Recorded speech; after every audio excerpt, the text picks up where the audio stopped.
Today is Monday and the 24th of January of 2022. Today's day factors. The National Girl Child Day is celebrated in India every year on January 24th.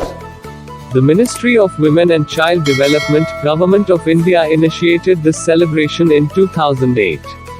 On the 24th of January 1950, India's Constitution Assembly adopts the Indian national anthem from a song written and composed by the Nobel Prize winner Rabindranath Tagore.